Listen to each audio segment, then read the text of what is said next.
रात को जैसे ही घड़ी में 12 बजे भारत ने आजादी की सांस ली, दिल्ली से लेकर मुंबई और लाहौर से लेकर मद्रास तक जश्न का माहौल था। लाल किले से पंडित नेहरू ने गर्व से कहा, ट्रस्ट विद डेस्टिनी।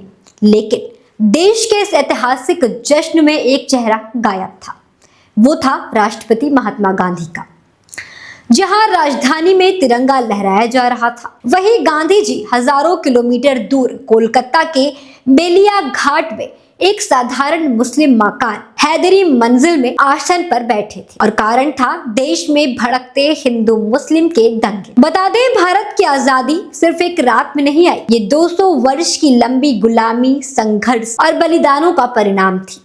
1857 का पहला स्वतंत्रता संग्राम, जिसे सिपाही विद्रोह भी कहा जाता है, उसने ब्रिटिश हुकूमत की नींव हिला दी। इसके बाद एक एक करके आजादी की लहरें उठती रही। 1919 का जलियांवाला बाग कांड देश की आत्मा को झंझोक गया और लाखों भारतीयों ने तय कर लिया कि अब अंग्रेजों को देश से दूर कर देंगे और दूर कर कर ही तब लेंगे। 1920 में महात्मा गांधी ने असहयोग आंदोलन के जरिए सत्याग्रह और अहिंसा की राह पर जन जन को एकजुट किया। 1930 में दांडी यात्रा और नमक सत्याग्रह ने अंग्रेजी कानून को खुली चुनौती दी। तो 1942 में भारत छोड़ो आंदोलन ने ब्रिटिश सरकार को आखिरी बार चेताया, अब और नहीं। इस लड़ाई को मुकम्मल बनाने के लिए कई महापुरुषों ने अहम भूमिका निभाई। महात्मा गांधी ने सत्य और अहिंसा को हथियार बनाया, जबकि सुभाष चंद्र बोस ने तुम मुझे खून दो मैं तुम्हें आजादी दूंगा के नारे से साथ आजाद हिंद फौज खड़ी कर दी। भगत सिंह,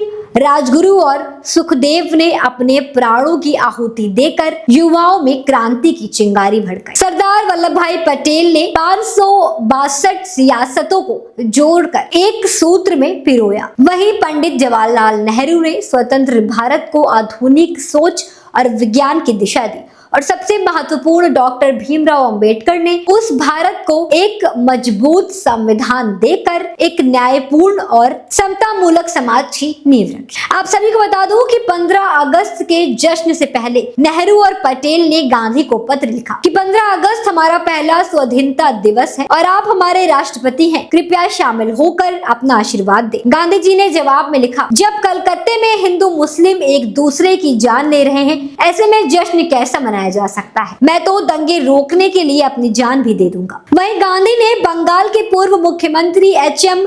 सुहारवर्दी के साथ मिलकर हिंदू और मुस्लिम दोनों से शांति की अपील की। उन्होंने जानबूझकर एक मुस्लिम इलाके में रहकर दुनिया को अहिंसा का सबसे बड़ा संदेश दिया। गांधी जी के लिए स्वतंत्रता से पहले इंसानियत। वे बेहद दुखी थे कि जिस अहिंसा की राह पर चलकर उन्होंने आजादी की मांग की, वही आजादी अब हिंसा के साए में मिल गई है। उनकी अनुपस्थिति आजादी के जश्न में एक गहरी नैतिक चेतावनी बन गई कि अगर इंसान इंसान का दुश्मन बन गया तो कैसी आजादी? वो आजादी अधूरी रहेगी। महात्मा गांधी ने जश्न नहीं मनाया, उन्होंने जिम्मेदारी निभाई। उनकी मौन उपस्थिति ने शायद उस दिन भारत को असल में सिखाया कि आजादी सिर्फ सत्ता परिवर्तन नहीं, बल्कि सोच और आत्मा की मुक्ति होती है।